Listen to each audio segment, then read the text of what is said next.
Senhores deputados, vamos continuar as nossas audições. Agora com o Tribunal de Contas. Temos connosco a doutora Filipe Urbano Calvão, Presidente do Tribunal de Contas, Juíza Conselheira Ana Furtado, doutora Maria João Caldas, Auditora Coordenadora. Portanto, vamos começar, Sra. Presidente, tem 10 minutos. Muito bom dia, Sr. Presidente, Srs. Deputados. Queria começar por agradecer a oportunidade para que o Tribunal de Contas aqui viesse a esta Casa contribuir para a apreciação da proposta de Lei do Orçamento de Estado para 2026, lembrando a importância do diálogo institucional entre o Tribunal de Contas e os órgãos de soberania titulares do Poder Político Legislativo.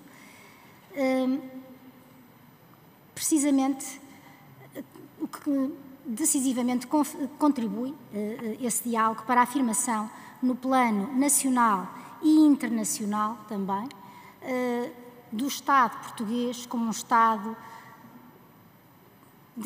credível e um Estado robusto do ponto de vista financeiro. E para o que é determinante, e isso queria também aqui lembrar, que o órgão de controle independente das finanças públicas e da gestão pública financeira tenha, que é o Tribunal de Contas, evidentemente, tenha um mandato alargado, integrado e forte em cumprimento, enfim, do mandato e dos termos previstos na nossa Constituição. Sem mais, e com a autorização do Sr. Presidente, passaria a palavra para a Sra. Conselheira Ana Furtado, que vai continuar esta intervenção inicial. Muito obrigada. Muito obrigado, doutora. Por favor. Obrigada. Sr. Presidente, senhoras e senhores deputados, esta audição, prevista pela Lei de Enquadramento Orçamental, insere-se na segunda fase do processo orçamental e foca as recomendações do Tribunal de Contas nos pareceres sobre a Conta Geral do Estado. Pretende-se, assim, fundamentar este processo de decisão sobre o rumo a dar aos dinheiros públicos e com informação a montante e sustentada nas recomendações do Tribunal de Contas. As últimas recomendações foram emitidas há cerca de um mês no parecer sobre a Conta Geral do Estado de 2024 e sinalizam prioridades a dar ao reporte financeiro público com o objetivo de aumentar a sua transparência e eficiência. Pretendem também corrigir insuficiências na prestação da conta do Estado como um todo. Resultam de análises técnicas e da interação com um universo amplo de entidades públicas. Não são obrigatórias, mas a sua não implementação agrava os riscos na gestão financeira pública. Melhorar o reporte financeiro público é uma matéria que, segundo as boas práticas, deve ser periodicamente relembrada. Ganham inclusive relevância tendo em conta os novos riscos, aqueles decorrentes dos desenvolvimentos tecnológicos nos sistemas de informação e que são também tão impactantes neste tipo de reporte. E uma das formas apontadas para reduzir esses riscos é através de enquadramentos orçamentais e financeiros fortes, necessários para assegurar, entre outros aspectos, o value for money dos serviços públicos. No nosso caso, permitam-me relembrar alguns números. O universo, no Orçamento de Estado e na Conta Geral do Estado, abrange um número alargado de entidades, cerca de 500, e de despesas e de receitas, na última conta, rondavam os 110 mil milhões de euros, que incluem um conjunto muito diferenciado de operações. Estou-me a referir a receitas fiscais, multas e penalidades, contribuições, mas também do nível da despesa, despesas com o pessoal, despesas em aquisição de bens e serviços, transferências, despesas com capital, apoios públicos, etc. Para satisfazer, naturalmente, um conjunto também ele muito amplo e diversificado de objetivos. Acresce a complexidade que resulta da utilização de diferentes sistemas de informação e da sua evolução tecnológica, com um impacto potencialmente disruptivo no reporte financeiro público.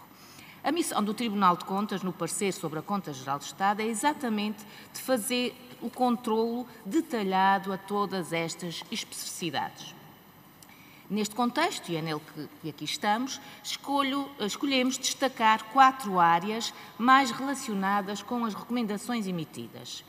Pela importância que tem para este tema, começo pelas recomendações relativas à implementação da Lei de Enquadramento Orçamental.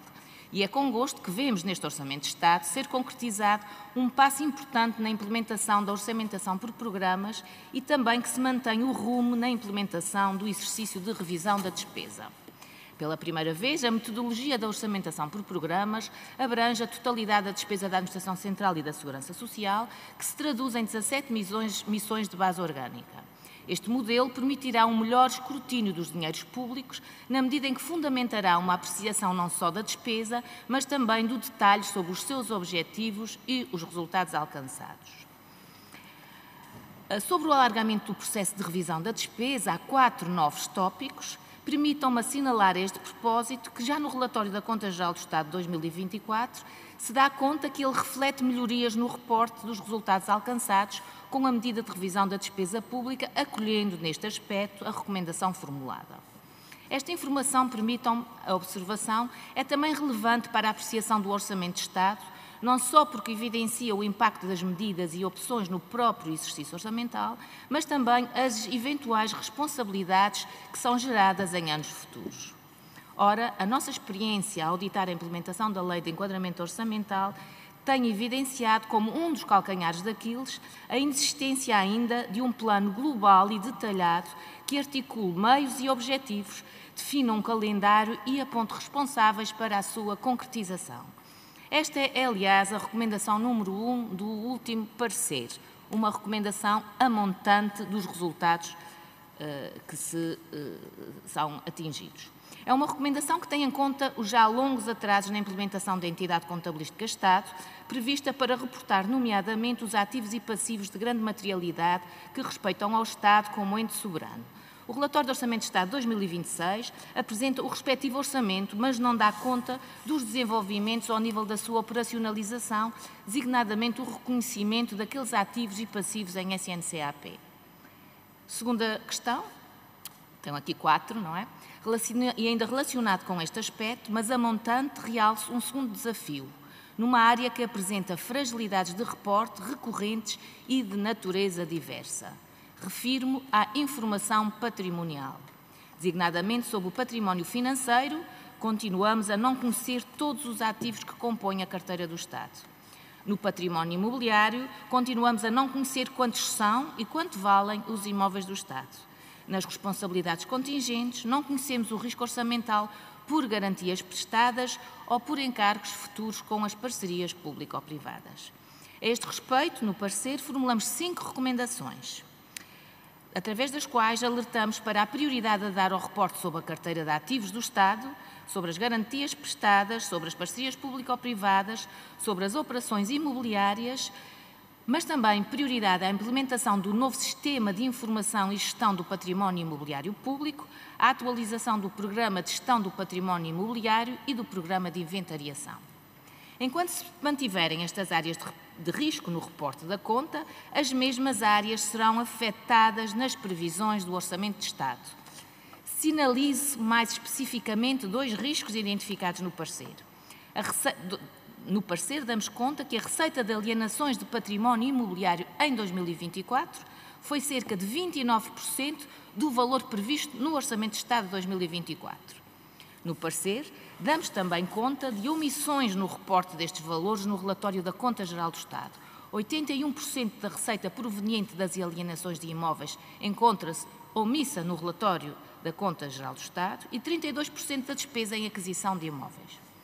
Sobre as garantias prestadas, permitam-me referir que o aumento previsto neste Orçamento de Estado de 2026, para um valor 4 vezes superior ao do ano anterior, nas garantias, reforça a necessidade do respectivo controlo, designadamente com a apresentação de uma análise do risco orçamental, tal como recomendamos no nosso parecer.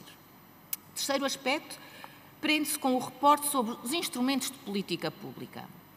As pressões sobre a despesa pública, provenientes da execução de um conjunto diversificado de instrumentos de política, são persistentes, aos quais no presente se juntam as medidas de política na área da defesa. Um reporte completo e detalhado é crucial e a recomendação número 3 do nosso parecer identifica e vai de encontro exatamente à prioridade a dar a esse reporte. Note-se, aliás, que o relatório do Orçamento de Estado de 2026 não contém, relativamente às medidas de política, a identificação detalhada do custo e das respectivas fontes de financiamento, dos destinatários e do número de beneficiários, em prejuízo da compreensão das prioridades do Orçamento de Estado, da identificação das medidas que a concretizam e do seu verdadeiro impacto orçamental. Também sob a transparência da informação relativa à despesa fiscal, têm-se registados progressos alinhados com as recomendações do Tribunal, com destaque para os 2 relatórios de avaliação de benefícios fiscais, publicados pela UTAX em 2025, que fornecem uma base técnica para eventuais decisões de política. Porém, alerta-se para a necessidade de reforçar procedimentos de controle, designadamente a quantificação de cada um dos benefícios fiscais. Por último, no que respeita à conta da Segurança Social, permitam-me terminar com este 4º aspecto, em particular à consignação de receitas fiscais ao Fundo de Estabilização Financeira da Segurança Social. A proposta do Orçamento de Estado de 2026 mantém a diversificação de fontes de financiamentos, contudo não prevê, contrariamente ao que temos vindo a recomendar, a transferência para o Fundo dos montantes que ficaram por transferir desde 2017 e que ascendem a 355 milhões de euros. Em jeito de conclusão, verifica-se nesta proposta de orçamento a existência de instrumentos orçamentais que vão ao encontro de algumas das recomendações.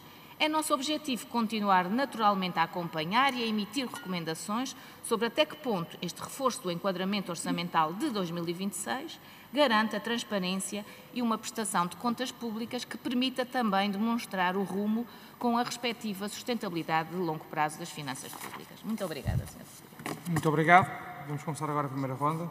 Senhora Deputada Adriana Rodrigues, do Grupo Parlamentar do PSD, faz favor, tem 5 minutos. Muito obrigada, Sr. Presidente, Sra. Presidente doutora Filipa Urbano Calvão, Sra. Conselheira doutora Ana Furtado. Permitam-me uma nota introdutória, uma vez que terminamos ainda há pouco a audição com o Sr. Ministro da Reforma do Estado, a propósito da seguinte, e passo a citar a expressão usada pelo Sr. Ministro: a corrupção resulta de procedimentos lentos e pouco transparentes. Disse também o Sr. Ministro que a contratação pública é paralisante e está a paralisar a nossa administração pública. E, Sra. Presidente, está de facto. A maioria das instituições públicas queixa-se do peso negativo da burocracia na sua atividade, que causa uma verdadeira entropia nos seus serviços. E esta é uma realidade que, infelizmente, se estende a quase todas as instituições públicas. Temos a obrigação de pensar em procedimentos que possam vir a dar uma resposta cabal às suas dificuldades. Sra. Presidente, a regra nos países membros da União Europeia não é a fiscalização prévia, nomeadamente, e este é um dado muito importante, em países com baixos índices de corrupção, que adotam um regime de fiscalização concomitante ou a posteriori. Sra. Presidente, gostaria de saber qual a sua posição quanto à política adotada por estes países no que respeita à dispensa da fiscalização prévia e se concorda que há outras formas de fiscalização que podem ajudar a agilizar estes processos. Quanto ao Orçamento de Estado, o Orçamento de Estado para 2026, como foi referido muito bem pela Sra. Conselheira, traz algumas mudanças profundas e um novo paradigma, uma reforma do processo orçamental. Este Governo entende que a proposta de Orçamento de Estado deve conter apenas aquilo que é estritamente necessário para a gestão financeira e do património do Estado, ou seja, os tetos da despesa e as previsões da receita para o exercício corrente. Este Orçamento traz 3 novidades. Tudo o que não é orçamental seja incluído num decreto-lei de simplificação à parte para entrar em vigor no início do próximo ano. Pela primeira vez, toda a Administração Central, bem como o Orçamento da Segurança Social, passam a integrar o modelo de orçamentação por programas, com objetivos e ações concretas, metas mensuráveis e indicadores de desempenho, e põe fim aos cativos. Além de se manter a reserva orçamental do Ministério das Finanças, passa a haver uma reserva setorial de 5%, cuja utilização é da competência da tutela, e isto permite maior flexibilidade e autonomia setorial na gestão orçamental. Este orçamento é, por isso, um documento mais simples e mais transparente. O cidadão comum vai perceber melhor onde e com que objetivo é aplicado o seu dinheiro, pretendendo-se assegurar uma gestão mais eficiente da receita e da despesa e, a médio prazo, mitigar ineficiências, melhorar os serviços públicos e gerar poupanças. Sra. Presidente, a reforma das finanças públicas foi iniciada em 2015 por Pedro Passos Coelho e foi sucessivamente ignorada pelo PS, sendo que o único investimento investimento que fez nesta área foi uma espécie de projeto piloto. Com esta reforma, passamos a ter uma gestão baseada em objetivos e sujeita a escrutínio baseado em indicadores. Poucos foram os países que conseguiram dar este importante passo. Na perspectiva do Tribunal de Contas, o quão importante considera ser esta reforma? Uma segunda questão, Sra. Presidente. Os governos socialistas habituaram-nos a um modelo de cativações sem precedentes, alvo de muitas críticas por parte do Tribunal de Contas, bem como de outras entidades independentes, apontando que desvirtuava o orçamento e que dificultava sobremaneira a gestão dos organismos públicos. Desde 2024 que o Sr. Ministro das Finanças coloca a maioria das cativações de decisão direta dos ministros setoriais. Questiono se, atendendo à análise destes 2 anos, 2024 e 2025, considera ser adequada esta opção. Poderá o Tribunal de Contas reconhecer que existe, com este Governo, uma mudança do paradigma dos cativos do PS, passando a existir agora uma reserva orçamental que está bem diferente do que existia no passado? Terceira questão. Desde que o Orçamento de Estado foi apresentado, o Governo tem afirmado não haver aumento de qualquer imposto. No entanto, temos ouvido insistentemente a oposição a afirmar o contrário, que houve efetivamente um aumento de impostos. Poderá a Sra. Presidente confirmar que neste Orçamento de Estado não há um aumento de nenhuma taxa de imposto, nem sequer nos impostos indiretos, que nem à taxa de inflação estão a ser atualizados? E, por fim, Sra. Presidente, na ótica da boa gestão e dos princípios das finanças públicas, considera razoáveis aos partidos da oposição apresentarem propostas que aumentam a despesa ou reduzem a receita de forma estrutural, partindo de saldos conjunturais que até podem ser positivos num certo momento, mas que, como o próprio nome indica, não são estruturais? E aqui refiro-me concretamente às propostas que temos ouvido de aumento de pensões, para além do que o Governo já vai fazer com base em saldos conjunturais. Muito obrigada, Sra. Presidente. Muito obrigado, Sra. Deputada. Sra. Presidente, para responder, tem 5 minutos. Muito obrigada, Sr. Presidente. Muito obrigada, Sra. Deputada. Relativamente à primeira questão, a propósito de uma citação de uma declaração do Sr. Ministro da Reforma do Estado, eu devo dizer que a associação que tem vindo a ser feita de burocracia na contratação pública à intervenção do Tribunal não é talvez a mais rigorosa. E há, portanto, aqui alguns equívocos que eu aproveitava para esclarecer. De facto, a intervenção do Tribunal traz transparência, o que desse ponto de vista, do ponto de vista também da própria simplificação dos procedimentos, está em linha, associado, portanto, com o mesmo objetivo. Traz, portanto, transparência e traz escrutínio da atuação da administração pública e, evidentemente, que esse escrutínio pode ser feito, esse controle pode ser feito por vários modos, por vários mecanismos, seja o controle prévio, seja o controle concomitante e o controle sucessivo. Eles não consomem o mesmo tipo de recursos, isto é importante que tenham consciência. O controle concomitante é muito mais exigente do ponto de vista de recursos humanos do que o controle prévio.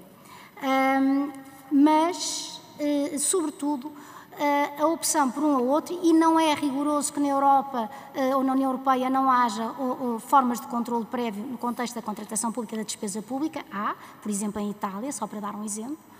Mas dizia eu que essa forma de controle, essa discussão entre o controle prévio versus outras formas de controle, esquece-se que, de facto, o controle prévio tem uma vantagem significativa relativamente às outras formas de controle. É que previne um prejuízo efetivo para o erário público. Isto é, em caso de ilegalidade, e no caso, portanto, de haver, enfim, despesa que implique, despesa pública que implique infração das regras financeiras e procedimentais, a verdade é que ainda é possível, desta forma, evitar um prejuízo para o erário público que o controle concomitante e o controle sucessivo podem não garantir, porque nem sempre o concomitante permite fazer correções atempadas de eventuais ilegalidades. E há um problema no domínio da responsabilidade e da efetivação de responsabilidade, é que quando estamos a falar de contratos de grande valor ou de execução a longo prazo, o controle sucessivo ou o controle concomitante não são suficientes para prevenir esse prejuízo para o erário público e, com isso, não são, e o sistema e o regime de responsabilidade não garante essa reintegração nesse montante, porque acima de um determinado valor é muito difícil que um titular de um cargo público, um gestor público, consiga reintegrar o Estado nesse montante. Feito esse esclarecimento, Eu creio que o Tribunal está aberto, naturalmente, a acompanhar este processo de revisão legislativa que se há, concretizar também aqui em sede da Assembleia da República e, portanto, aberto a dialogar e contribuir na medida do que for necessário para explicar as consequências de uma ou outra opção. Passava a palavra à Sra. Conselheira Ana Furtado, se o Sr. Presidente me autorizar, para responder a outras das questões mais técnicas aqui colocadas. Obrigada, Sra. Presidente. Sobre a reforma das finanças públicas, o Tribunal tem acompanhado desde sempre, desde 2016, que publicamos relatórios de auditoria sobre a implementação das reformas das finanças públicas, onde evidenciamos as principais fragilidades na respectiva implementação. E, de facto, verifica-se que neste Orçamento de Estado, como eu disse na minha intervenção inicial, há um grande passo muito importante em termos da operacionalização da orçamentação por programas, onde são identificados, de facto, para todo o universo da despesa da Administração Central e da Segurança Social, indicadores e resultados a atingir. Naturalmente que não nos podemos pronunciar desde já sobre a qualidade dessa orçamentação por programas, mas faz parte do nosso plano acompanhar e faz parte da nossa missão fazê-lo, e penso que é um passo muito importante em termos quer da execução do orçamento, quer em termos de um instrumento privilegiado também para o nosso controle. E, portanto, não podemos deixar de não o assinalar. Não quer isto dizer que que tudo esteja feito, não é? Porque a reforma das finanças públicas, como os senhores deputados bem sabem, vai muito para além destes instrumentos de gestão orçamental. A reforma implica também todo um processo de quantificação de todo um universo de despesa e receita e ativos e passivos financeiros. E, portanto, é essa ainda a grande fragilidade que continuaremos a apontar e que gostaríamos de ver desenvolvidas agora na anunciada proposta de revisão da Lei de Enquadramento Orçamental. Gostaríamos de ver assinalada também comprometimento com este passo gigante que é dotar a Conta Geral do Estado com demonstrações financeiras que cubram todo o universo da Administração Central e da Segurança Social. Sobre as outras questões colocadas, referia-me apenas à questão do instrumento de disciplina orçamental que foi aqui anunciado. Nós, nos pareceres sobre a Conta Geral do Estado, damos sempre conta de como é que este instrumento tem sido utilizado nas várias contas gerais do Estado e nos vários orçamentos de Estado, naturalmente. Tem havido algumas alterações. Nós não nos pronunciamos, nem podemos pronunciar, sobre a bondade de um instrumento de disciplina orçamental. Naturalmente, é um instrumento que compete aos governantes escolher a amplitude dessa gestão e da utilização desse instrumento. Será um instrumento mais... Gostaria só de chamar a atenção de um aspecto relativamente ao instrumento tal como ele está a ser utilizado em 2026. Tem a ver com a dotação centralizada para a regularização de passivos e aplicação de ativos. Porque esta dotação centralizada, também um instrumento de disciplina orçamental, é uma dotação que compete aos ministérios e que se encontra centralizada e inscrita em ativos financeiros e que são geralmente utilizadas para o reforço de dotações de despesa efetiva com um impacto no déficit. Portanto, é um instrumento que muitas vezes depois é utilizado para fins que são aqueles que não são os para os quais deveriam ser originalmente e se encontram originalmente direcionados, e é sobre esta a única ou a principal referência que em sede no parecer nós nos temos vindo a pronunciar. É sobre esta utilização deste instrumento fora do seu âmbito. Obrigada, Sra. Presidente. Muito obrigado, Sra. Juíza Conselheira. Dou a palavra agora ao Sr. Deputado Rui Paulo Sousa, Grupo Parlamentar do Chega, tem 4 minutos. Sr. Presidente, Sra. Presidente do Tribunal de Contas, Srs. Deputados, o relatório do Tribunal de Contas sobre a Conta Geral do Estado de 2024 é claro e preocupante. O Estado português continua a falhar no mais básico dos princípios da boa gestão pública, a fiabilidade e a transparência das suas próprias contas. O Tribunal emitiu um juízo de não conformidade com a Lei de Enquadramento Orçamental, porque a conta não inclui demonstrações orçamentais e financeiras consolidadas da Administração Central e da Segurança Social. Ou seja, em 2024 o Estado não conseguiu apresentar uma imagem verdadeira e completa da sua posição financeira. É, portanto, uma conta que o próprio Tribunal não pôde certificar.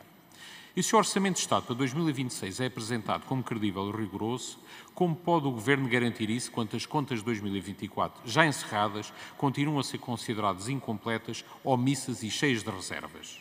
É certo que o Governo teve que executar durante grande parte do ano um orçamento desenhado pelo Partido Socialista, mas o que mudou entretanto? O parecer denuncia ainda operações extra-orçamentais de mais de 10 mil milhões de euros não registadas nos sistemas do Ministério das Finanças. Fala-se em reforma das finanças públicas, mas o Tribunal confirma que apenas 5,2% dos fundos do PRR para esta reforma foram executados e que o calendário derrapa já para além de 2029. É um falhanço grave de gestão e de responsabilidade política, o que mudará com o Orçamento do Estado para 2026.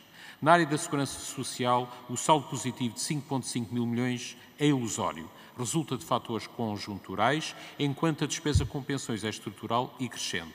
O Tribunal alerta que o balanço consolidado não reflete o passivo das pensões a pagamento, o que significa que o Estado não está a medir o verdadeiro peso das suas obrigações futuras. O Chega entende que sem transparência orçamental não há credibilidade fiscal nem soberania financeira. Portugal precisa de uma contabilidade pública consolidada, de um controle efetivo das despesas e de uma responsabilização política e técnica por cada omissão e cada euro mal contabilizado. E é por isso que queremos ouvir hoje do Tribunal de Contas alguns esclarecimentos. Sra. Presidente do Tribunal de Contas, acreditam que perante o reiterado incumprimento da Lei de Enquadramento Orçamental, a credibilidade do processo orçamental português está em risco? Tendo em conta o novo quadro europeu de governação orçamental, estará Portugal preparado para cumprir as regras de despesa líquida e de sustentabilidade? O Tribunal tem identificado operações extra-orçamentais não registadas. Consideram que estas práticas configuram violação do princípio da transparência orçamental? No domínio da segurança social, que riscos o Tribunal antevê para a sustentabilidade das pensões a médio prazo face ao não reconhecimento do passivo associado aos direitos adquiridos? Acreditam que o Governo tem condições para consolidar as contas e corrigir falhas estruturais identificadas há anos? Que consequências reais existem para a reincidência da não implementação das recomendações do Tribunal de Contas, ano após ano? E para terminar, há pouco na audição do Sr. Ministro Adjunto para a Reforma do Estado, Gonçalo Matias, o mesmo fez a seguinte crítica em relação ao modelo de funcionamento do Tribunal de Contas. Cito: o Tribunal de Contas usa um modelo que nasce da desconfiança. Teve a ver com a desconfiança que todos temos uns dos outros, por isso é que criámos um visto prévio que não tem paralelo na Europa. E por isso é que complicámos a contratação pública ou regras de despesa pública, porque desconfiamos todos uns dos outros. Pergunto ao Sr. Presidente do Tribunal de Contas se concorda com esta afirmação do Sr. Ministro ou se quer fazer um comentário sobre a mesma. Sr. Presidente, Senhoras e Senhores Deputados, sem transparência e responsabilização, o orçamento não é mais do que um exercício de ilusão. Muito obrigado. Muito obrigado, Sr. Deputado. Sra. Presidente, para responder, tem 4 minutos. Muito obrigada, Sr. Presidente. Muito obrigada, Sr. Deputado. Começaria então pelo fim, ou quase pelo fim, para dizer que todos os anos, de facto, as recomendações do Tribunal de Contas, a propósito da análise da Conta Geral do Estado, vai acompanhada de várias recomendações, sempre trabalhando no sentido e procurando contribuir para uma melhoria do Estado do ponto de vista financeiro, e que se vai assinalando um esforço em ritmos diferentes, mas um esforço de procurar acolher essas recomendações. Naturalmente que ficam sempre muitas recomendações por acolher, em todo o caso não deixamos de assinalar que o Estado português continua a procurar melhorar a gestão financeira do Estado e a própria orçamentação. Quanto a, enfim, não venho propriamente aqui para comentar as declarações que imediatamente antes o Sr. Ministro da Reforma do Estado fez, mas na verdade já aqui foi invocado 2 vezes e, portanto, permite-me esclarecer que o modelo do Tribunal de Contas é um modelo que é um modelo jurisdicional, híbrido, é um modelo que tem paralelo em outros Estados da União Europeia. Naturalmente que são Estados que são culturalmente próximos de Portugal, França, o modelo inspira-se no modelo francês, França, Espanha, Itália, enfim, um conjunto de países que segue um mesmo tipo de modelo. E é um modelo que não desconfia da administração pública, este modelo. O legislador não está a desconfiar da administração pública, o legislador conhece admito eu, as dificuldades que a administração pública tem em cumprir a lei. E por isso é um modelo que, confiando, e o Tribunal de Contas, assentando nesse modelo, confia na administração pública, mas verifica, porque essa é a função do Tribunal, é fazer uma verificação. E, portanto, essa verificação pode fazer-se em vários planos. O que não se pode, na verdade, dizer é que o controle prévio traduz ou assenta num modelo de desconfiança e que o controle concomitante ou sucessivo não se traduz nesse modelo de desconfiança. Não consigo perceber isto. Não consigo perceber. Se nós verificamos é que, precisamente, acreditamos que a administração pública está a fazer o seu melhor, mas precisa de acompanhamento e precisa de verificação. E essa verificação faz-se por qualquer dos modos, enfim, que temos ao nosso dispor neste momento, que garante e que é o que dá credibilidade ao Estado português do ponto de vista financeiro, quer no plano nacional, quer no plano internacional. É importante lembrar isto. É a intervenção do Tribunal, com todas as críticas que se possa fazer à intervenção do Tribunal, é a intervenção do Tribunal que garante a credibilidade financeira do Estado português e o esforço, naturalmente, da administração pública portuguesa, dos governos, sucessivos governos portugueses e dos próprios portugueses e das empresas portuguesas. E, portanto, não vamos aqui descurar esta importante intervenção de controle do Tribunal, que é um meio muito significativo de dar credibilidade ao Estado português. Senhora Conselheira, deixa sempre pouco tempo, desculpe. Obrigada, Sra. Presidente. Eu também não tenho muito a acrescentar, mas, de facto, o Sr. Deputado, agradeço-lhe as questões tão específicas que fez e a leitura tão atenta que fez ao nosso parecer, que ficou imensos assuntos. Destacaria dois. Um tem a ver, de facto, com a questão o cuidado que teve em falar sobre os passivos da conta da Segurança Social.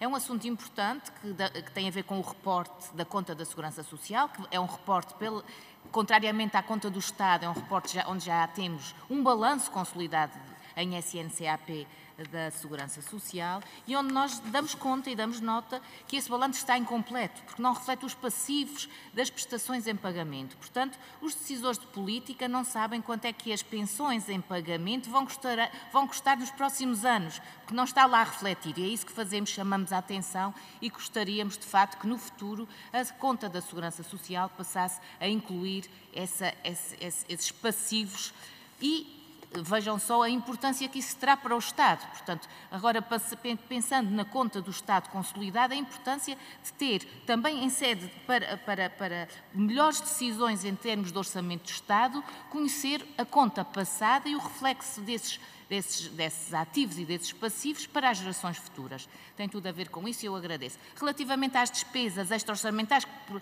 poderá parecer um problema de igual gravidade, não é. Este alerta e a recomendação que fazemos nesse contexto tem a ver com o nosso trabalho nas entidades, o nosso trabalho específico de auditoria, de verificação das contas das entidades, onde de facto verificamos que as contas das entidades refletem essas despesas extras orçamentais, mas depois os sistemas centrais do Ministério das Finanças não os refletem. Portanto, tem a ver aqui exatamente com esta questão da harmonização, de reporte, o nosso trabalho, a nossa missão. E é isso que nós damos conta nestes dois aspectos. Obrigada, Sra. Presidente. Muito obrigado. A palavra agora ao Sr. Deputado Miguel Matos, do Partido Socialista. Tem 4 minutos, faz favor. Muito obrigado, Sr. Presidente, Senhoras e Senhores Deputadas. Cumprimentar também as Senhoras Juízas do Tribunal de Contas. O artigo 15º da Lei de Enquadramento Orçamental diz que todas as receitas são previstas pela importância integral. Ora, o Governo já disse que vai acabar com o desconto do ISP. Não sabemos como, não sabemos quando, mas que vai acabar. E isso será a receita que deveria estar avaliada neste orçamento. O Governo também já aprovou, em sede de Conselho de Ministros, um pacote fiscal sobre habitação que anunciou que iria submeter a esta Assembleia com reduções de IVA e de IRS em várias disposições sobre habitação. Também imaginamos que o impacto do ponto de vista da receita fiscal esteja avaliado, mas esse impacto não consta deste orçamento do Estado.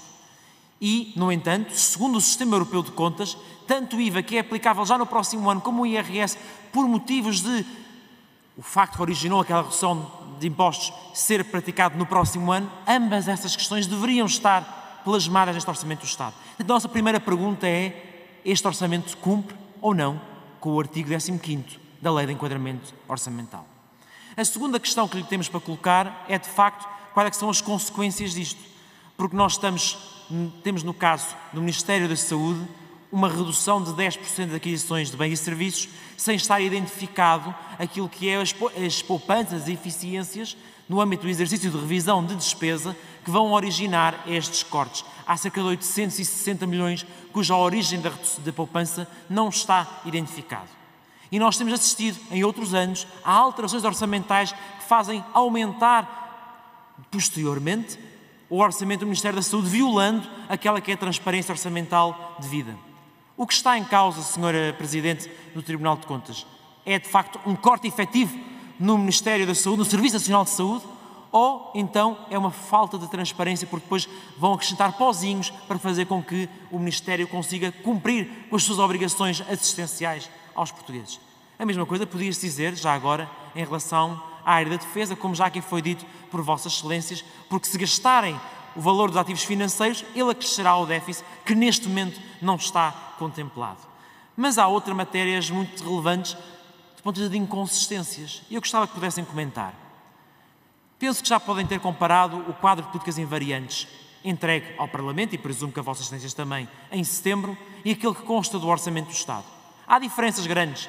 300 milhões em pensões, transferências do Orçamento do Estado para a União Europeia deixaram de estar contabilizadas, o CSI também deixou de aparecer e há uma redução em 85 milhões do impacto do mínimo de existências. Ora, como é que avaliam estas inconsistências entre estes dois quadros, com claros impactos depois, não é no objetivo final, que era apresentar um excedente, que afinal é uma ficção. Mas poderíamos falar de outras questões e gostávamos que pudessem também responder. As aquisições de serviços são limitadas em 1,75. Porquê que este valor é inferior ao valor da inflação? E considerando contratação pública, qual é que é o potencial impacto realmente deste garrote, desta cativação escondida que o Ministério das Finanças pôs nas aquisições de serviços? E em relação ao investimento público e às transferências para os agricultores? O Tribunal de Contas com certeza terá reparado que há uma quebra de 4% no quadro do investimento PRR. Isto faz sentido? Isto é realista num ano que é o último ano de execução do PRR? Com certeza terão identificado que, comparando o orçamento do ano passado com o deste ano, há uma quebra de 6% no investimento em infraestruturas e habitação. Qual é a coerência disto? Com certeza terão reparado. Isto terá com certeza a ver com haver uma baixa taxa de execução do investimento público. Na verdade, nós estamos perante a pior taxa de execução do investimento público em 10 anos. E eu gostava que nos pudessem explicar, até no âmbito desta discussão sobre o visto prévio, enfim, como é que isto se coaduna. É que também, em termos dos agricultores, há uma quebra de 550 milhões naquilo que era a execução dos transferências para estes agricultores. Como é que se justifica isto? Controlaram isto como Tribunal de Contas? Isto é importantíssimo de sabermos, porque é isto que avalia a credibilidade deste orçamento. Muito obrigado. Muito obrigado, Sr. Deputado. Sra. Presidente, tem 4 minutos para responder. Se me permitir, Sr. Presidente, começa a responder a Sra. Conselheira para agora lhe dar tempo para algumas respostas. Obrigada, Sr. Deputado. Nós não estamos aqui nesta sede a apreciar as decisões, as propostas de decisões de política pública que constam no Orçamento de Estado, os aumentos de impostos, ou as despesas de impostos, ou a manutenção das taxas dos impostos, ou mais despesa ou menos despesa na saúde ou na defesa. O que é que eu posso dizer então sobre essas questões? A nossa preocupação tem a ver com o rigor do reporte destes montantes e tentar dotar toda esta discussão do reporte financeiro público com informação fundamentada sobre esta matéria. No entanto, por exemplo, sobre a questão da despesa em aquisição de bens e serviços, no âmbito dos anteriores pareceres sobre a Conta Geral do Estado, nós damos conta que, no global, tem havido um desvio entre o orçamentado e o executado. Um desvio grande, portanto, ou seja, a despesa prevista em sede do Orçamento de Estado para a aquisição de bens e serviços no global tem sido sempre superior ao executado. No entanto, se formos, por exemplo, mais pormenorizados e se formos ao Programa Orçamental de Saúde, é o oposto que se verifica. Portanto, em sede de parecer sobre a Conta Geral do Estado, demos o último parecer relativamente à Conta Geral do Estado de 2024, tem-se verificado sempre uma suborçamentação crónica no Ministério da Saúde, inclusive com a despesa em aquisição de bens e serviços. Mas se formos comparar o impacto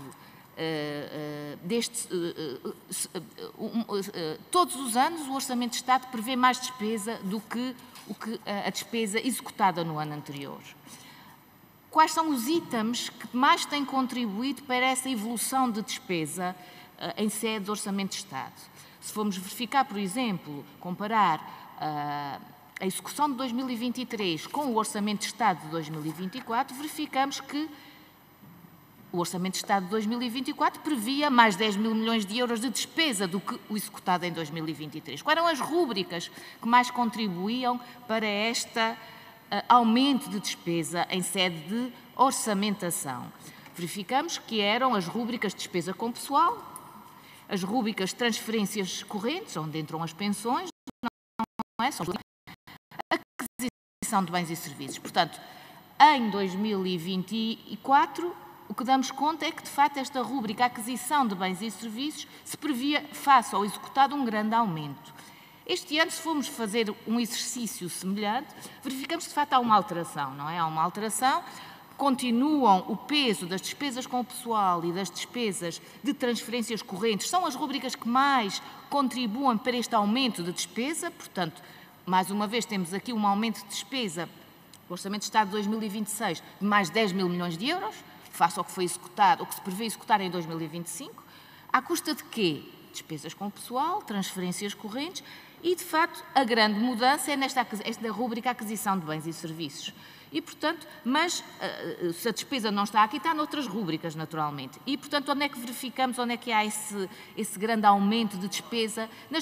Nas outras despesas correntes. E, naturalmente, estas outras despesas correntes, à partida, terão a ver com a utilização destas reservas orçamentais. Portanto, é de esperar que venham daí alterações. Mas esta margem de manobra compete naturalmente ao Ministério das Finanças geri-la, porque, no fundo, há mais 10 mil milhões de euros de despesa que acresce à execução prevista para 2025, tal como tem ocorrido nos anos anteriores. Obrigada, Sra. Muito obrigado. A palavra agora ao Sr. Deputado Mário Mourinho Lopes, tem 3 minutos, faz favor, Iniciativa Liberal. Muito obrigado, Sr. Presidente, Srs. Deputados, Sra. Presidente, Sras. Juízas, Conselheiras, muito bom dia. Primeira questão, desde 2017, cerca de 2017, que o Tribunal de Contas tem advertido e até demoestado sobre o facto da receita fiscal ser cronicamente sub-orçamentada e a despesa de capital ser sobre-orçamentada. Aliás, nós quando olhamos para o histórico disponível desde 1995, nós encontramos um mínimo histórico em 2016 de investimento em percentagem do PIB, foi mais, enfim, vou usar aqui a gíria futebolística, mais um golaço do Ronaldo das Finanças. Mário Centeno conseguiu essa proeza de obtermos um mínimo histórico de investimento público desde 1995. Portanto, a questão que coloco é, primeiro, qual é o risco destas opções orçamentais, ou seja, de se sub-orçamentar a receita fiscal? Será que é para não aparentar que a receita é superior àquilo que efetivamente o Estado acaba por angariar, ou seja, aquilo que cobra aos portugueses, e também de se executar a despesa de capital, investimento público? Estamos a falar de coisas muito concretas, estamos a falar de escolas e de hospitais. Qual é o risco desta deterioração do estoque de capital público e também, já agora, se isto mudou com a mudança do Governo, ou seja, este comportamento que vinha atrás de governos socialistas, se agora podemos olhar com confiança para o orçamento do ano anterior e para o orçamento agora deste próximo ano e dizer este comportamento acabou e, portanto, temos aqui um novo caminho a ser traçado. Gostaria de saber também qual a opinião do Tribunal de Contas sobre propostas que têm surgido, propostas de alteração que têm surgido este Orçamento do Estado, de aumentos permanentes de pensões, ou seja, aqui uma contração de uma despesa permanente com base em receitas conjunturais e incertas. Se isto não é uma enorme irresponsabilidade do ponto de vista fiscal. Depois, gostaria também de fazer a seguinte questão.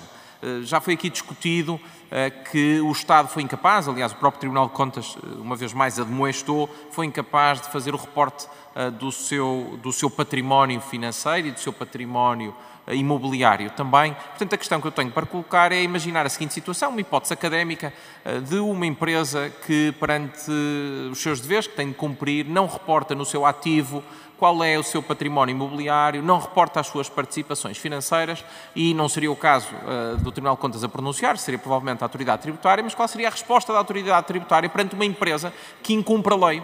E se nós podemos transpor essa mesma situação para o caso do Estado, que cronicamente incumpre a lei que o próprio Estado impõe aos seus cidadãos, e se isto é razoável. Finalmente, terceira e última questão, sobre a qualidade, ou aquilo que já é uma avaliação prévia do Tribunal de Contas, sobre a qualidade dos empréstimos que têm sido concedidos em âmbito em sede do PRR, porque esses empréstimos terão de ser pagos um dia, mas se não se verterem em investimentos com retorno, então poderão ser um pesado ónus para o país e, portanto, gostaríamos de saber se o Tribunal de Contas já tem algo a dizer sobre isso e, nomeadamente, sobre o que está previsto para o Orçamento de Estado 2026. Muito obrigado.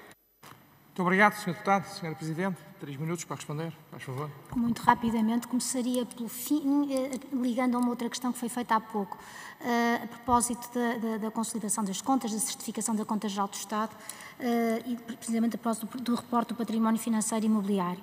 Há, de facto, o Estado português tem que fazer um esforço para garantir que num futuro próximo se consiga finalmente avançar para a certificação das contas e, portanto, para a certificação da Conta Geral do Estado e, portanto, desse ponto de vista, eu creio que temos todos que trabalhar também nesse sentido e as nossas recomendações têm sido formuladas no sentido de garantir essa melhoria do reporte e, portanto, vamos continuar a insistir nisso. Senhora Conselheira, desculpe. Senhora Conselheira, faz favor. Ainda voltando à questão que a Sra. Presidente agora falou, do reporte do património imobiliário e financeiro, uma nota positiva e uma nota negativa. Uma nota positiva é que a maioria das entidades públicas já prestaram contas em SNCAP. Significa que todo este reporte financeiro e patrimonial das entidades públicas está a evoluir no bom sentido. Portanto, há uma melhor valorização, há um melhor cuidado, seguindo as práticas internacionais e aquilo que o Sistema Nacional de Contabilidade Pública define. Portanto, é o sinal positivo no que à prestação de contas diz respeito. Já sobre a prestação de contas do Estado como um todo, a nossa posição é conhecida e a nossa ênfase é conhecida, é preciso dar prazos gigantes para a concretização, em particular da entidade contabilística Estado, que será a entidade onde esta quantificação, esta contabilização dos ativos e dos passivos do Estado como um todo será refletida. E aí, de facto, estamos bastante aquém do desejável e já há muitos anos que o Tribunal de Contas sinaliza que para isso é necessário conhecer um planeamento detalhado e entidades responsáveis, porque é preciso muita articulação de informação para além dos sistemas de informação. E, portanto, nós sabemos que o Ministério das Finanças está a dar passos em termos dos sistemas de informação, mas ainda se encontram aquém do desejável. Pronto. Muito obrigado, Sra. Presidente. Temos agora a Sra. Deputada Patrícia Gonçalves, do LIVRE. Tem 3 minutos, faz favor. Muito obrigada, Sr. Presidente. Cumprimento as senhoras e senhores deputadas e cumprimento e agradeço a Sra. Presidente do Tribunal de Contas e a sua equipa nesta audição. O Tribunal de Contas tem alertado ao longo dos últimos anos para questões recorrentes, como a necessidade de uma maior rigidez na execução orçamental, a redução de despesas com baixa prioridade estratégica e a melhoria dos mecanismos de controle sobre fundos comunitários e programas públicos. Sabe-se, por exemplo, que o Tribunal de Contas tem destacado atrasos na execução de fundos estruturais e alertado para ineficiências em certas áreas da despesa pública, nem sempre corrigidas pelo Governo. Face a estas recomendações, gostaria de colocar as seguintes questões. O Tribunal de Contas tem sublinhado a falta de controle e quantificação clara dos custos dos benefícios fiscais, especialmente em relação a contribuintes com dívidas fiscais.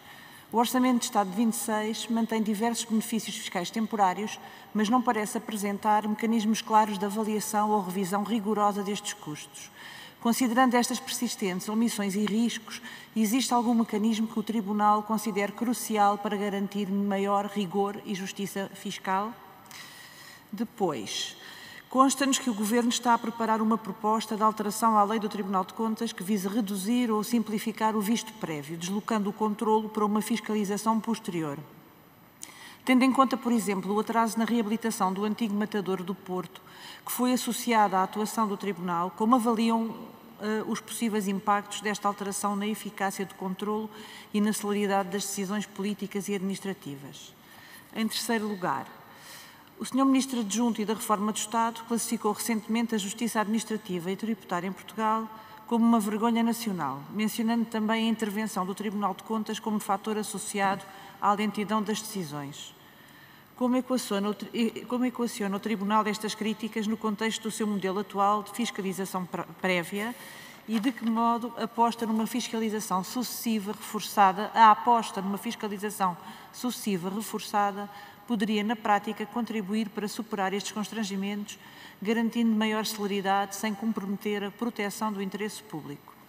E, finalmente, considerando estas mudanças e os desafios que têm sido apontados na execução orçamental, o controle dos benefícios fiscais e a gestão patrimonial pública, quais consideram ser as principais vulnerabilidades que o Orçamento de Estado de 2026 devia abordar de forma prioritária para que as recomendações técnicas do Tribunal de Contas sejam efetivamente atendidas? Muito obrigada. Muito obrigado, Sra. Deputada. Sra. Presidente, 3 minutos para responder, faz favor. Muito obrigada, Sr. Presidente. Muito obrigada, Sra. Deputada. Muito rapidamente, voltando ao tema da revisão legislativa pensada pelo Governo, importa sublinhar, designadamente no caso que a Sra. Deputada citou, que o Tribunal o que faz em sede de fiscalização prévia é um controle de conformidade com a ordem jurídica, com a legalidade ou juridicidade, num sentido mais amplo, porque não se restringe apenas a estritas regras legais, mas também aos princípios que o próprio ordenamento jurídico acolhe no contexto da gestão financeira. E que aquilo que muitas vezes é comentado publicamente nem sempre corresponde exatamente àquilo que se passou na realidade. Nesse processo, como noutros, o que nós temos não é uma lentidão imposta resultante da intervenção do Tribunal. O Tribunal cumpre os prazos legais, até porque senão, se assim não for, o que se forma, na pior das hipóteses, é um visto tácito. O Tribunal cumpre esses prazos legais e o Tribunal tem que lidar também com um problema que é alguma insuficiência de instrução por parte das entidades públicas. O que prova, de alguma forma, que o Tribunal vem trazer com isto, seja com controle prévio, seja com controle concomitante, mas também no próprio controle prévio, dá um contributo muito importante para assegurar a transparência da atividade pública, da gestão pública e da despesa pública e faz um controle que é útil, desse ponto de vista, para prevenir ilegalidades e a despesa pública, enfim, a infração financeira. Isto dito, isto não quer dizer que o Tribunal se esteja a substituir à administração pública ou até ao poder político, como também tive a oportunidade de ouvir a propósito desse caso e de outros casos similares. O que o Tribunal faz é controlar a atividade da administração pública.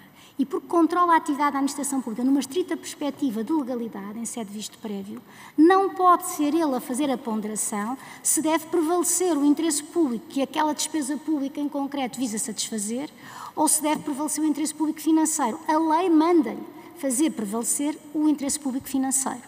E, portanto, mais do que, no fundo, esta imputação de que o Tribunal atrasa a satisfação e a prossecução dos interesses públicos, resulta do cumprimento estrito da lei, de o Tribunal não ter um juízo de mérito em sede de fiscalização prévia, de ter apenas um juízo puro de cumprimento da lei. Isso é importante sublinhar para, precisamente, prevenir certo tipo de juízos, de opiniões que têm sido aí formuladas a este propósito. Relativamente a mecanismos para melhorar, enfim, a execução orçamental, a senhora considera, se ainda tiver nestes 15 segundos que nos sobram tempo? Por favor. Pronto, sobre os benefícios fiscais, o que nós... foi dado um passo importante neste último ano, que foi a criação da UTAX e a produção de 2 relatórios de avaliação dos benefícios fiscais. E, portanto, eles serão tanto mais úteis quanto maior a transparência e a diminuição da complexidade do respectivo regime e também aquilo que nós temos alertado, é necessário quantificar a totalidade da despesa fiscal e só com base nessa quantificação total dessa despesa fiscal é que os governantes e os decisores de política poderão ter informação suficiente para uma boa gestão e decisão nessa matéria. Sobre a questão das nossas recomendações, Gostaria de chamar a atenção, as nossas recomendações são várias e de natureza diversa, umas de caráter mais estrutural, outras mais de curto prazo, e daí que a sua implementação tem a ver com credibilizar os próprios gestores de política pública, credibilizar todo este processo orçamental e, portanto, todo este acompanhamento é útil para todo este universo alargado de monitorização e implementação do processo orçamental em Portugal e, portanto, falar sobre isto e implementar, analisar, credibiliza todo o sistema orçamental português. Obrigada. Muito obrigado, Senhora Juíza Conselheira. Temos 6 deputados inscritos para uma segunda ronda. No final, a Senhora Presidente responde aos 6 deputados. Para uma primeira intervenção de 2 minutos, a Sra. Deputada Adriana Rodrigues, do Partido Social Democrata. Faz favor. Muito obrigada, Sr. Presidente. Muito obrigada, Sr. Presidente, Sra. Presidente e Sra. Conselheira. Apenas reiterar 2 questões que vimos sem resposta há pouco e gostaríamos muito de obter a vossa opinião, que têm a ver com se podem ou não confirmar que neste Orçamento de Estado não há um aumento de nenhuma taxa de imposto, nem sequer nos impostos indiretos, que nem à taxa de inflação estão a ser atualizados. E a outra questão era se realmente o que é que acham quanto às propostas dos partidos da oposição de aumento de pensões para além daquilo que o Governo já vai fazer com base em saldos conjunturais. Muito obrigada. Muito obrigado, Sra. Deputada. Senhora Deputada Patrícia Almeida, do Chega, faz favor, tem 2 minutos. Obrigada, Sr. Presidente, Srs. Deputados, Sras. Juízas de Conselheiras do Tribunal de Contas. Falámos aqui já por diversas vezes sobre a intervenção do Sr. Ministro de Estado e da Reforma da Administração Pública na audição anterior que falou e foi crítico em relação ao trabalho do Tribunal de Contas, não dos seus profissionais, mas da própria orgânica do Tribunal de Contas, que classificou como sendo um modelo sem paralelo. No entanto, temos que olhar também para este modelo sem paralelo e, ao compará-lo com outros países da Europa, comparar também os níveis de corrupção que existem em Portugal com esses níveis, com os restantes países da Europa e perceber qual o nível de fiscalização que é necessário em Portugal. A Sra. Juíza Conselheira falou que, de facto, este nível de intervenção que existe atualmente, que transfere transparência aos processos, e isso nós acompanhamos, sem dúvida nenhuma. E a minha pergunta direta ao Tribunal de Contas é se a Lei de Contratação Pública e a Lei do Tribunal de Contas que o Sr. Ministro da Reforma do Estado informou aqui na audição anterior que daria entrada no Parlamento em janeiro de 2026, se o Tribunal de Contas já foi consultado acerca desta alteração que se pretende fazer e se concorda com esta alteração. Num segundo ponto, e porque o Tribunal de Contas emitiu um juízo de não conformidade à Conta Geral do Estado de 2023 e de 2024, gostaria de perguntar ou como é que podemos acreditar que o Orçamento de Estado para 2026 será executado com rigor, tendo em conta as omissões que o Tribunal apontou e que verificamos que não estão a ser corrigidas antes da discussão e da aprovação deste orçamento. Gostaria de perguntar também que este orçamento, concretamente de 2026, prevê metas de despesa, investimento e receitas, mas se as contas gerais do Estado, aos quais emitiram um parecer não favorável, não refletem a consolidação das contas do Estado da Segurança Social, perguntaria como é que garantem que teremos e as previsões para o Orçamento de Estado serão efetivamente realistas e executáveis. Obrigada. Muito obrigado, Sra. Deputada. Sr. Deputado Miguel Matos, do Partido Socialista, faz favor, tem 2 minutos. Muito obrigado, Sr. Presidente, Senhoras e Senhores Deputados, Senhoras Juízas. A Lei do Enquadramento Orçamental diz que nós temos de ter uma previsão completa da receita e da despesa. Eu recordo o artigo 15º. A Senhora Juíza Ana Furtado acaba de admitir este orçamento poderá estar a subestimar a despesa do SNS. Também já disse a mesma coisa em relação à despesa em defesa, por motivos de estar classificada como um ativo financeiro. Nós registramos que não comentou os quase 400 milhões de euros de diferença entre o quadro de políticas invariantes de setembro e de outubro. Registamos também que não comentou as questões da quebra do investimento público. Enfim, disse que eram opções de política pública, de facto nós concordamos, são opções, são mais opções da parte deste Governo, mas que é importante se registarem. Mas o pior é que não comentou duas grandes omissões deste Orçamento do Estado e que vão ao coração da violação da Lei de Enquadramento Orçamental. O pacote fiscal da habitação, com medidas do IVA e do IRS, já aprovadas em Conselho de Ministros, o fim do desconto do ISP, já anunciado amplamente, ainda hoje reiterado pelo Sr. Ministro das Finanças na imprensa. São até 2.000 milhões de euros que não estão contabilizados no Orçamento do Estado. Se há alguma coisa em materialidade significativa, é esta, senhoras juízas. E a lei claramente diz que isto não pode ser assim. Eu cito, todas as receitas são previstas pela importância integral em que foram avaliadas.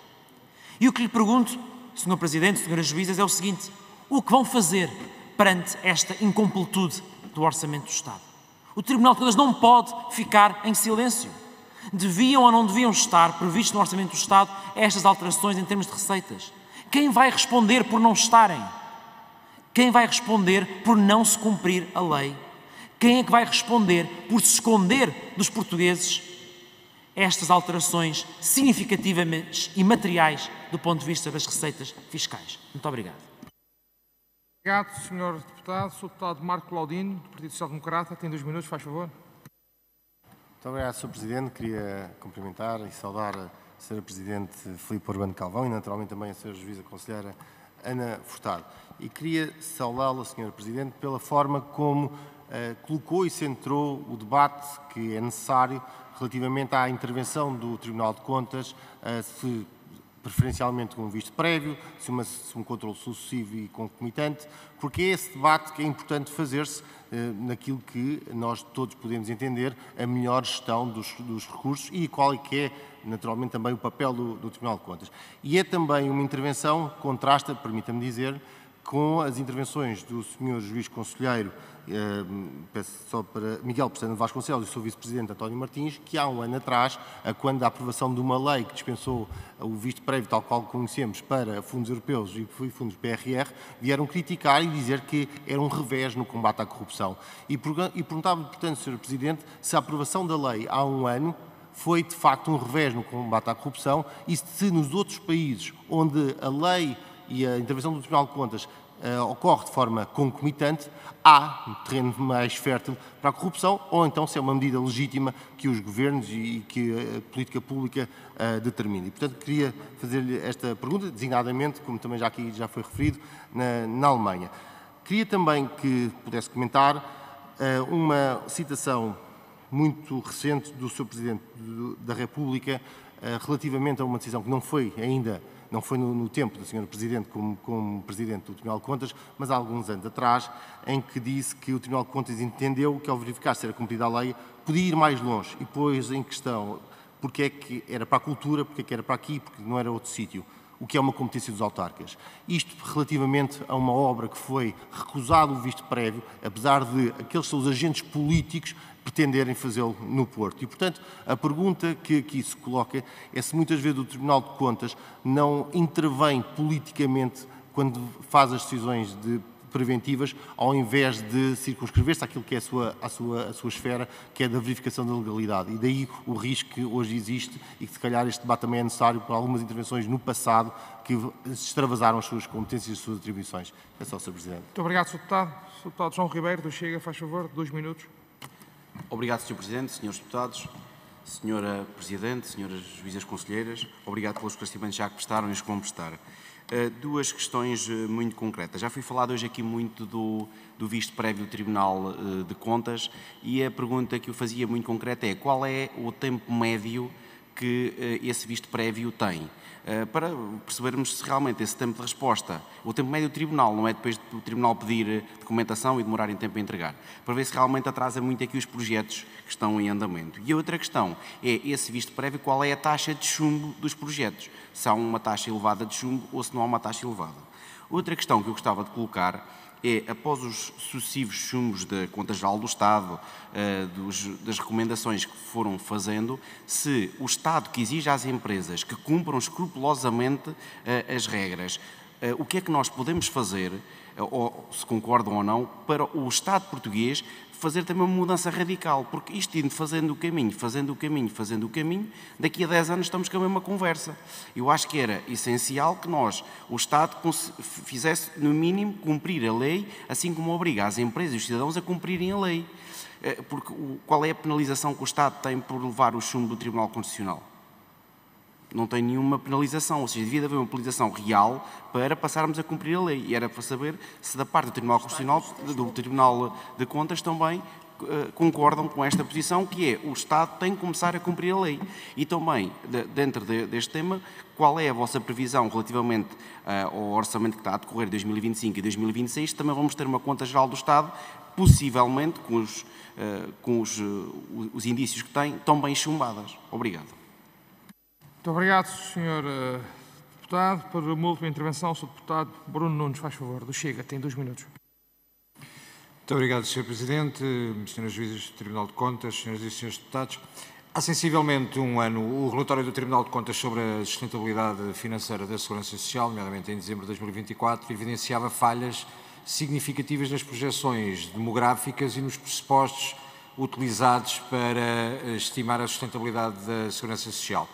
Tendo em conta que todos sabemos que as receitas contributivas dependem fortemente da evolução da população ativa, queria perguntar se o Tribunal mantém o posicionamento ou se confirma que as projeções oficiais sobre o contributo da imigração não foram devidamente validadas nem incorporadas com o devido rigor nos modelos de projeção, inclusive a longo prazo.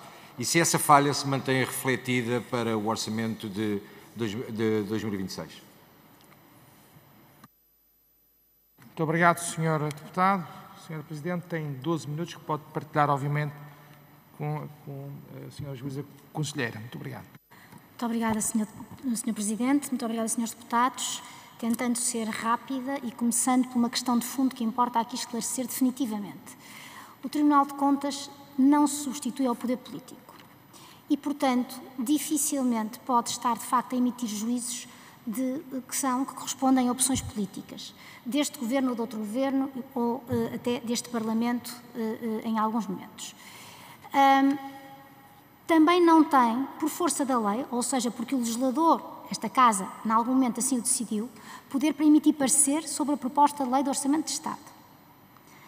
O que mostra que o legislador, mais uma vez esta Casa, não quis que o Tribunal viesse aqui interferir de forma mais formal, digamos assim, de modo formal, neste procedimento legislativo. Enfim, está prevista aqui a nossa audição, mas neste contexto, portanto, limitado, diria eu. E também não intervém, por isso, noutras manifestações de poder político, designadamente em sede de opções que se venham a concretizar em ações por parte da administração pública. As opções políticas não são avaliadas pelo Tribunal.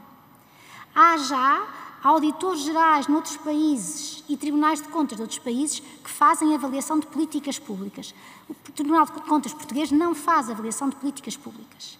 Faz uma auditoria, faz o acompanhamento da execução dessas políticas públicas. Segundo critérios técnicos, tem que ver com verificação dos objetivos que estavam previstos pelo poder político, foram ou não cumpridos, se as metas, a calendarização foi ou não cumprida e se as concretas medidas eventualmente previstas em lei foram ou não implementadas. E, portanto, isto é bem diferente de uma interferência no poder político e eu queria deixar isso bem claro para que os rumores que por vezes perpassam a comunicação social e também, enfim, hoje as redes sociais, os diferentes meios de comunicação social, param quanto a este ponto. O Tribunal de Contas não faz qualquer controlo sobre políticas públicas, diretamente, só faz controle sobre a execução de políticas públicas porque são executadas pela administração pública. E o papel do Tribunal é controlar a administração pública na sua gestão financeira. E esse controle o Tribunal vai seguramente continuar a fazer, porque duvido que algum governo deste país queira deixar a gestão pública financeira à sua sorte, sem um acompanhamento forte por um Tribunal com poderes fortes de fiscalização e também depois com poderes fortes de efetivação de responsabilidades financeiras no caso de se verificarem infrações financeiras. Isto dito, O Tribunal não opina, portanto, sobre, enfim, diplomas legislativos que, entretanto, vieram limitar, digamos, o controle prévio do Tribunal, aquela transformação além das isenções, de que alguns contratos e alguns procedimentos contratuais vão sendo abrangidos por isenções de controle prévio. Houve também aquela lei, no final do ano passado, o diploma legal, peço desculpa, no ano passado, que veio alterar essa forma de controle para um controle prévio especial, que se aproxima muito de uma fiscalização concomitante. E volto a dizer, o que se detecta, independentemente de o Tribunal estar aqui a fazer um esforço de acompanhamento em tempo real, digamos assim, da execução desse tipo de procedimentos de contratação e de despesa pública. O que se detecta é que, de facto, o Tribunal precisa de meios também tecnológicos para conseguir acompanhar essa execução e que esse acompanhamento vai ter de ser feito, só vai poder ser feito com base numa análise de risco daqueles que serão os contratos ou a despesa pública que poderá apresentar um maior indício de desconformidade com a lei ou cujo impacto, a correr alguma coisa mal, cujo impacto seja irremediável para, enfim, a gestão financeira pública, do ponto de vista de erário público. E, portanto, com isto o Tribunal não tem uma opinião e eventuais, enfim, desabafos, declarações pessoais que possam ser feitas por membros do Tribunal de Contas, são evidentemente feitas a título pessoal, não feitas pelo Tribunal. O Tribunal, quando é chamado a emitir pareceres sobre diplomas legislativos, fala através de um órgão específico que tem para esse efeito, que é a Comissão Permanente, e nesse sentido aí vai manifestando a sua posição sobre estas matérias. Também sobre neste contexto, no plano da revisão legislativa, volto a dizer, o Tribunal espera ser ouvido, quer pelo Governo, no âmbito da elaboração da proposta de lei, quer depois em sede de discussão dessa proposta de lei na Assembleia da República e, portanto, terá seguramente a oportunidade para vir trazer, enfim, contributos a esse processo. Isto dito, o atraso que se imputa ao Tribunal na fiscalização prévia não é tão real quanto isso. Nós temos, de facto, um prazo legal de 30 dias úteis. Alguns contratos exigem o uso desses 30 dias úteis, porque são muito complexos, ou seja, algumas despesas públicas, alguns procedimentos são de facto de grande complexidade. A maior parte deles são emitidos num tempo muito menor, ou seja, a pronúncia do Tribunal é emitida num tempo muito menor, o que faz uma média de 12 dias úteis destes processos, e estamos a falar de cerca de 3.000 processos que são sujeitos a controle prévio em alguma das modalidades, seja prévio verdadeiro, seja o tal prévio especial, verdadeiro no sentido, enfim, próprio do termo, seja do prévio especial. Não creio, volto a dizer, que o atraso, a lentidão da ação pública possa ser imputada à ação do Tribunal ou à intervenção do Tribunal nessa sede.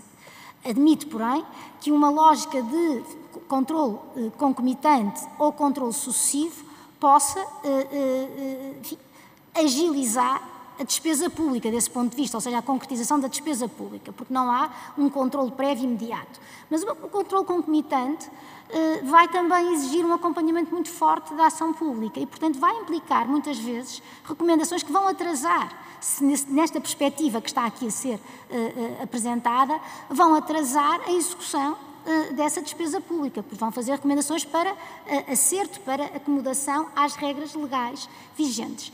E, portanto, não sei se a transformação do controle prévio num controle concomitante é a resposta para essa aceleração na persecução do interesse público. Desse ponto de vista, não sei qual vai ser a mais-valia que no final vamos obter. Seja como for, a intervenção do Tribunal é uma intervenção centrada no controle da conformidade com a lei e, portanto, senhores deputados, não queiram deixar a administração pública numa gestão de dinheiro público considerável, sem algum acompanhamento, algum controle forte do Tribunal. Volto a dizer, não é um problema de corrupção. Eu percebo que há casos de corrupção, há casos de mau uso de dinheiros públicos, há casos de ilegalidades na contratação pública, mas não é disso que estamos a falar. Estamos a falar de um controle de despesa pública que vai garantir a credibilidade do Estado português também perante instituições internacionais que têm aqui relevo para Portugal, designadamente em sede de financiamento público externo. Quanto à questão e de facto a intervenção do Tribunal garante transparência. As intervenções do Tribunal são uma janela a mostrar como é a atividade pública, seja em sede de controle prévio ou comunicante, seja em sede de controle sucessivo, é essa também a função do Tribunal, garantir o escrutínio público dessa atividade. Quanto à questão peço desculpa que agora aqui me perdi um pouco, quanto à questão das políticas, eu agora talvez passasse aqui, voltando a dizer que nós não fazemos comentário sobre opções políticas públicas, porque não é essa a nossa função, eu passaria talvez a palavra à senhora Conselheira para eventualmente responder a alguma das questões técnicas que possam ter ficado por responder deste ponto, senão retomo a palavra. Obrigada. Muito boa tarde. Se me permite cumprimentar a senhora Presidente do Tribunal de Contas, a senhora Conselheira, restante equipa, a senhora Juíza Conselheira, tem a palavra. Eu não tenho muito a acrescentar à senhora Presidente, penso que já disse tudo. Faria só aqui uma síntese sobre esta relação entre o juízo de não conformidade nos pareceres da Conta Geral do Estado de 2023 e 2024 com o Orçamento de Estado. O juízo de não conformidade tem a ver com o facto de as contas não cumprirem com o determinado na Lei de Enquadramento Orçamental, que determinava que a Conta Geral do Estado dos respectivos anos já incluísse demonstrações financeiras consolidadas da Administração Central e da Segurança Social. E, portanto, o que é que isso tem a ver com os orçamentos de Estado? Tem tudo a ver, tem a ver com aquela falta de informação com que os senhores decisores de política pública ficam pelo facto de não haver, por exemplo, a indicação dos passivos totais do Estado e da Segurança Social, consolidados em particular, e, portanto, não se saber também, não se conhecer as responsabilidades contingentes do Estado como um todo, não se conhecer a totalidade do património imobiliário do Estado, não se conhecer a totalidade do património financeiro do Estado. Portanto, isto é a relação do nosso juízo de não conformidade, o que é que tem a ver com o Orçamento de Estado de 2026, e as nossas recomendações vão exatamente no sentido de pressionar, orientar os membros dos os responsáveis pela implementação da Lei de Enquadramento Orçamental na produção de demonstrações orçamentais e financeiras consolidadas que reflitam, de facto, a totalidade dos ativos e dos passivos do Estado como um todo. Obrigada, senhora. Muito obrigado. Sr. Deputado Miguel Costa Matos, pede a palavra para... Sr. Presidente, gostava de interpelar a mesa sobre a condução dos trabalhos. Por duas vezes o Grupo Parlamentar do Partido Socialista colocou a mesma pergunta em relação a uma matéria que decorre da lei e, portanto, que o Tribunal de Contas está em competências para poder responder, e em nenhuma das vezes foi sequer esboçada uma tentativa de responder, e gostava que o Sr. Presidente pudesse advertir o Tribunal de Contas no sentido de utilizar o restante do tempo que dispõe para poder dar algum tipo de resposta nesse sentido. Sinalizar que pudesse dar essa resposta. Muito obrigado. Aconselhar. Muito obrigado. Sr. Deputado Carneiro, pede a palavra para... Sim, exatamente nos mesmos termos, Sr. Presidente. Portanto, nós não queremos fazer nenhuma advertência ao Tribunal de Contas, temos muito respeito pelo Tribunal de Contas e sabemos distinguir bem a separação de poderes. Mas as perguntas que a Sra. Deputada Adriana colocou há pouco também eram perguntas absolutamente factuais, portanto, se for respondido nos mesmos termos ao Partido Socialista, também pedíamos que fosse respondido nos mesmos termos ao PSD. Obrigado.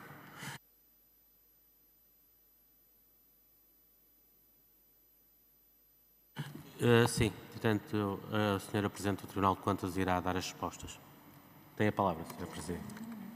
Senhores deputados, agradeço o esclarecimento da intervenção, do sentido da intervenção dos senhores deputados, e reitero, a nossa função aqui nesta sede é, de facto, procurar dar alguns contributos sobre esta proposta de lei do Orçamento de Estado. Não podemos pronunciar-nos sobre outros diplomas legislativos que estarão a ser preparados pelo Governo nessa matéria e, fundamentalmente, o nosso trabalho ao longo dos anos, não é só este ano, Sr. Deputado, que isso acontece, cada vez que aqui vimos nesta sede a propósito da preparação e apreciação para a Assembleia da República da proposta de lei do Orçamento de Estado, o nosso trabalho é de fazer, de alguma forma, uma correspondência entre aquilo que já foram as recomendações que o Tribunal fez em sede de Contas Geral do Estado do ano anterior e aquilo que vem consagrado na proposta de lei deste ano. E não vamos mais além disso, e, portanto, isso tem sido a tradição do Tribunal de procurar respeitar aquela que, insisto, parece ser uma opção política legislativa da Assembleia da República de não ter o Tribunal de Contas a opinar sobre a proposta de lei do Orçamento de Estado diretamente. Se não for esse o sentido, enfim, a vontade dos senhores deputados, digamos assim, então aproveitem esta revisão legislativa para alterar isso e para alargar a intervenção do Tribunal de Contas também nesse campo, porque seria para nós bastante útil. Creio que não há muito mais a acrescentar. Muito obrigada, Sr. Presidente. Muito bem, muito obrigado, Sra. Presidente do Tribunal de Contas. Sendo assim, e dou por terminada esta audição. Resta-me agradecer à Sra. Presidente do Tribunal de Contas, Conselheira Filipa Urbano Calvão, à Sra. Juíza Conselheira Ana Furtado, à Dra. Maria João Caldas, à Auditora Coordenadora, ao Dr. João Dispinei, do Gabinete de Comunicação, a vossa presença cá, os esclarecimentos prestados. Caras senhoras e senhores deputados, uma boa tarde e passamos às 15h30 para uma nova audição. Muito obrigado.